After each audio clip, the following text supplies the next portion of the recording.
आम इंतखाबात 8 फरवरी 2024 को होंगे। इलेक्शन कमीशन और सदर मुमलिकत तारीख पर मुत्तफिक।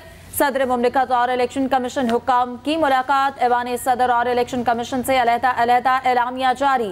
ऐवान सदर के एलामिया के मुताबिक मुल्क में आम इंतखाबात 8 फरवरी बरोज जुमेरात कराने पर इत्तफाक हुआ।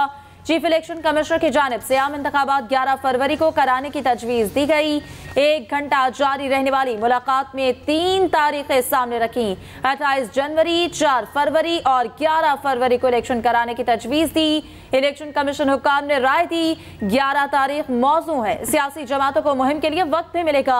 तहरीरी तजवीज़ सदर मुमलिकत के हवाले की। अटॉर्नी जनरल ने सदर मुमलिकत को सुप्रीम कोर्ट ऑर्डर की कॉपी भी दी। मुलाकात के बाद अटॉर्नी जनरल इलेक्शन कमीशन दफ्तर पहुंचे, सदर मुमलिकत का पैगाम पहुंचाया। इलेक्शन कमीशन सुप्रीम कोर्ट में सुबह जवाब जमा कराएगा।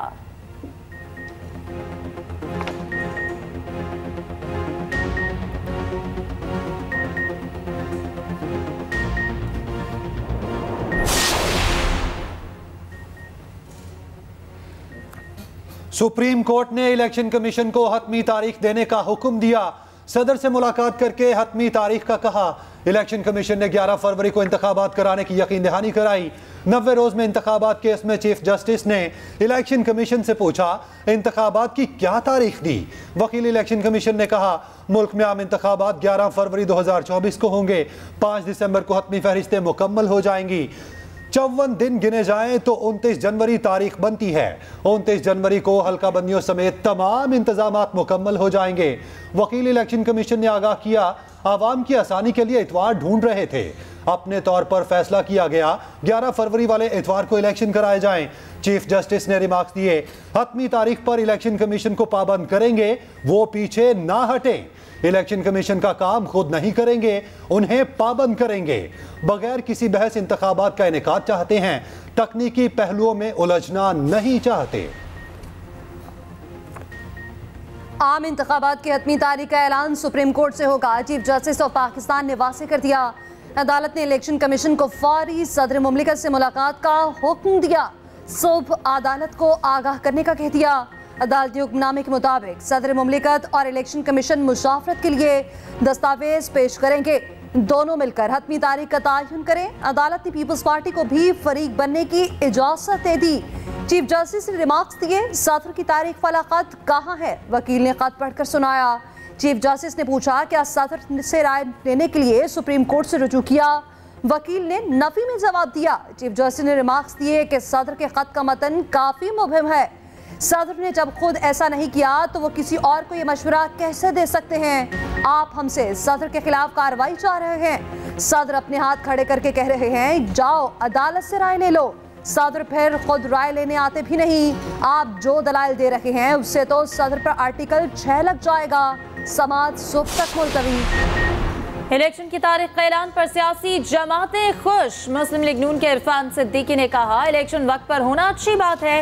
इंतखाबात से 3 माह पहले लेवल प्लेइंग फील्ड का वावेला क्यों किया जा रहा है। तारीख का ऐलान सुप्रीम कोर्ट में हुआ, दाएं बाएं होना मुश्किल है। पीपल्स पार्टी के फारूक एच नाइक ने कहा इलेक्शन कमीशन ने ऑफिशियली तारीख का कोई ऐलान नहीं किया।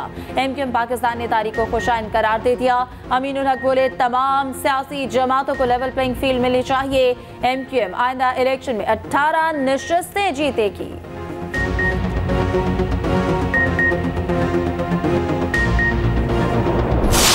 अदालत हमें एक तरह से हमारी रिस्पेक्ट कर रही है तो हमें अपनी रिस्पेक्ट भी करनी चाहिए कि जो कानून ऑलरेडी डिक्लेयर हो चुका है कि वो गैर आईनी और गैर कानूनी है, हम उसको क्यों उसके रेजोल्यूशन पास करने जा रहे हैं। अगर करना ज़रूरी है सर तो स्टैंडिंग कमेटी को भेज दीजिए, हम इसको एज ए कानून देखेंगे।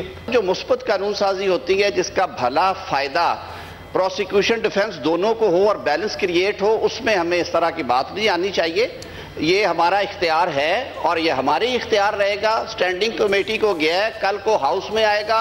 हाउस जब तक इसे अप्रूव नहीं करेंगे ये कानून नहीं बनेगा। नैब तरमीमी ऑर्डिनेंस में 120 दिन तोसी की मंजूरी। सेनेट ने कसरत राय से मंजूरी दी। करारदाद पेश करते वक्त पीटीआई का एतराज। सेनेटर अली जफर ने कहा सुप्रीम कोर्ट ऑर्डिनेंस मुस्तरद कर चुकी, फिर क्यों इसे पेश किया जा रहा है। मुस्लिम लीग नून के सेनेटर आजम नजीर तारड़ ने कहा कानून साजी पार्लियामेंट का इख्तियार है, ये हमारा इख्तियार है, हम इसे पास करेंगे। इरफान सदीकी बोले नैब कानून सिर्फ पार्टियां तब्दील करवाने के लिए इस्तेमाल होता है। सेनेटर मुशाहिद हुसैन ने कहा पीटीआई दौर में नैब मुस्लिम लीग नून के खिलाफ इस्तेमाल हुआ। सेनेट का इजलास सुबह 11 बजे तक मुलतवी।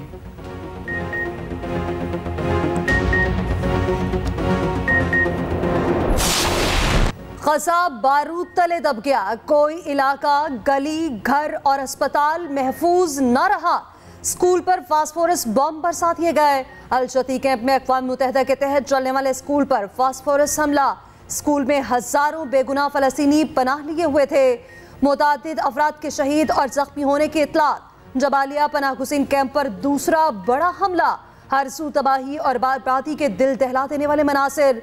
मलबे से लाशों और जख्मियों को निकालने तक न दिया गया। रेस्क्यू वर्कर्स और एम्बुलेंसेस पर मिसाइलों की बरसात। 200 फ़लस्तीनी शहीद कर दिए गए, 877 जख्मी।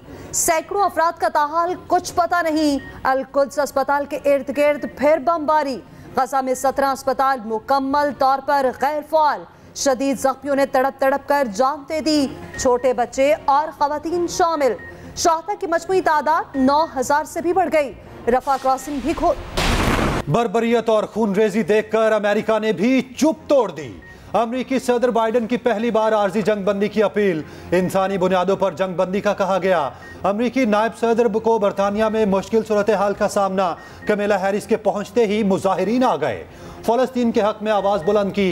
तर्जुमान अमेरिकी महकमा खारजा जॉन कर्बी ने दावा किया सऊदिया जंगबंदी के बाद इसराइल से ताल्लुकात मामूल पर लाने में दिलचस्पी रखता है। सऊदी अरब का फ़लस्तीनियों के लिए 50 मिलियन रियाल इमदाद का ऐलान। 3 मिलियन फरमा रवा और 20 मिलियन रियाल वली अहद की तरफ से दिए गए। सदर यूएई का कहना है इसराइल हमले में जख्मी 1000 फ़लस्तीनी बच्चों को अहले खाना के साथ इमारात लाया जाएगा। इमाराती वज़ीर ख़ारजा का सदर रेड क्रॉस से राब्ता। जख्मियों की मुंतकिली के तरीका पकार पर गुफ्तगू। डॉक्टर्स विदाउट बॉर्डर्स का कहना है गजा पट्टी पर 20,000 से ज़ायद जख्मी महसूर हैं।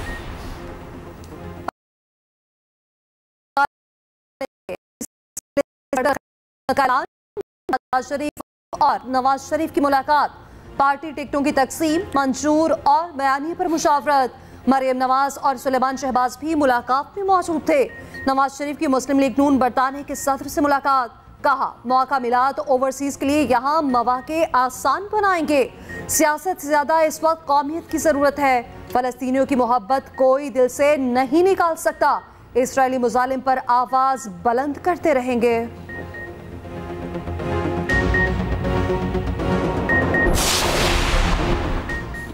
तख्ते पंजाब पर हुक्मरानी के लिए होमवर्क। आसिफ जरदारी और बिलावल के लाहौर में डेरे। आइंदा हफ्ते बैठक होगी। 30 नवंबर को लाहौर में पावर शो का हतमी फैसला किया जाएगा।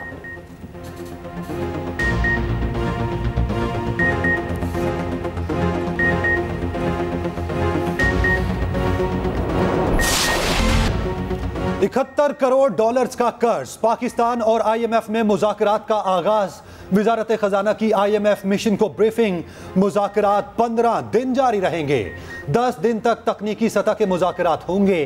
5 दिनों में पॉलिसी सतह पर बातचीत होगी।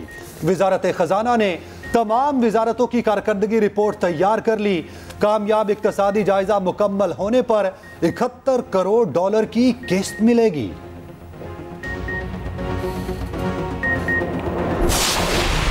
मायना भी उनका किया, उनसे बातचीत की और मुझे आपको बताते हुए इंतहाई खुशी है कि वो बिल्कुल बशाश और अच्छी सेहत में नज़र आ रहे थे। उनकी स्पिरिट्स और हौसला बुलंद है और बिल्कुल बेहतरीन उनके साथ गपशप हुई और उनकी सेहत के बारे में मैंने पूछा, उनकी वेलबींग के बारे में पूछा और जवाबन उन्होंने बिल्कुल कहा कि मैं ठीक हूँ और कोई उनकी ऐसी कंप्लेंट नहीं थी जिसका मैं आपको बताऊँ।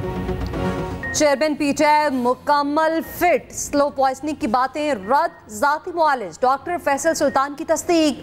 9 मई के केसेस में चेयरमैन पीटीआई का बयान अडियाला जेल में रिकॉर्ड। बयान के मुताबिक जाती मुआलिज डॉक्टर फैसल सुल्तान को चेयरमैन पीटीआई से मिलने की इजाजत दी गई। मीडिया से गुफ्तगू में डॉक्टर फैसल ने कहा, चेयरमैन को स्लो पॉइजनिंग देने की कोई इलामत नहीं। चेयरमैन पीटीआई ने बताया कि वो मुकम्मल तंदुरुस्त हैं, उन्हें किसी किस्म की शिकायत नहीं, वो अपनी खुराक से मुतमईन है। शायद उनके बयान को गलत तौर पर लिया गया। पीटीआई के वकील हामिद खान ने कहा, चेयरमैन पीटीआई की सेहत के लिए सब फिक्रमंद है। पीटीआई को लेवल प्लेइंग फील्ड नहीं मिल रहा। शाह महमूद कुरैशी की जेल में तबीयत खराब, अस्पताल मुंतकिल करने की इजाजत।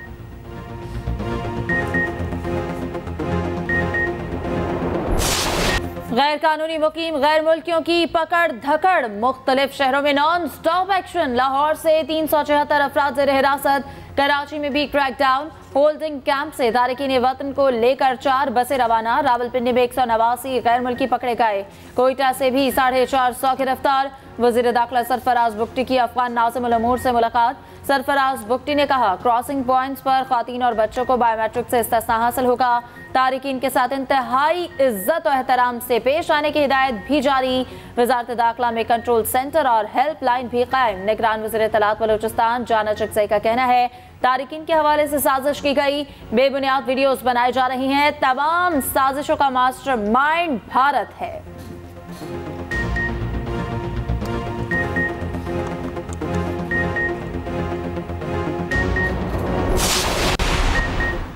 कतर में भारतीय जासूसों की गिरफ्तारी दीगर ममालिक में नेटवर्क मौजूदगी का सबूत है। तर्जुमान दफ्तर खारजा का कहना है, पाकिस्तान भारतीय तखरीबकारी पर तवील मुद्दत से बात कर रहा है। मकबूजा कश्मीर में भी बदतरीन मुजालिम जारी हैं। इस्राइल के गजा पर मुजालिम नाकाबिले बर्दाश्त हैं। आलमी बरादरी अपना किरदार अदा करे।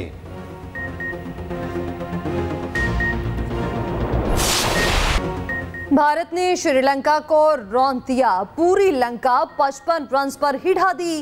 302 रन के बड़े मार्जिन से शिकस्त। सेमीफाइनल में जगह बनाने वाली पहली टीम बन गई। भारतीय बॉलर्स के सामने लंकन बैटर्स गली मोहल्ले के प्लेयर्स बन गए।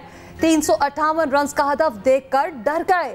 5 खिलाड़ी 0 पर ही आउट। किशन राजीता 14 रन बनाकर टॉप स्कोरर रहे। मोहम्मद शामी की तबाहकुन बॉलिंग 18 रन देकर 5 खिलाड़ियों को आउट किया। विराट कोहली और शुभमन गिल सेंचुरियां बनाते बनाते रह गए। श्रेयस अय्यर की धुआंधार इनिंग।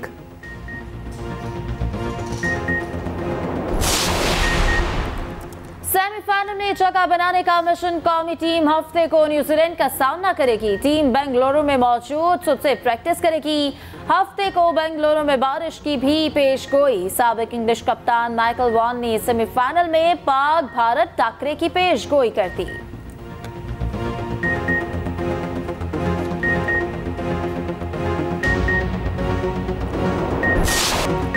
गजा के अस्पताल में इंतहाई जज्बाती मनाज़िर। डॉक्टर के सामने उसकी इकलौती शदीद जख्मी बेटी को लाया गया। डॉक्टर जज्बात पर काबू न रख सकी। इंसानी हुकूक की सरगर्म कारकुन और अदाकारा एंजेलिना जोली भी बोल पड़ी। इस्राएली जारहियत की तस्वीर शेयर की, कहा बेबस आबादी पर जानबूझकर बमबारी की गई। फलस्तीनी 2 दहाइयों से खुली फजा में कैद हैं।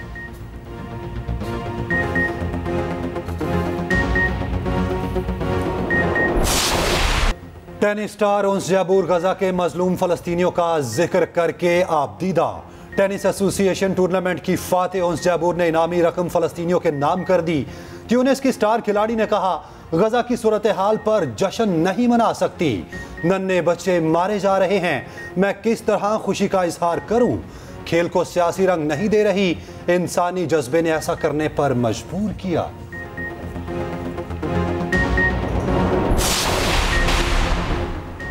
वजीर आजम अनवारुल हक काकड़ से शाहिद अफरीदी की मुलाकात। क्रिकेट की बेहतरी के लिए किरदार अदा करने पर जोर। पीसीबी में जिम्मेदारियां संभालने के हवाले से मुशावरत के बाद जवाब देंगे।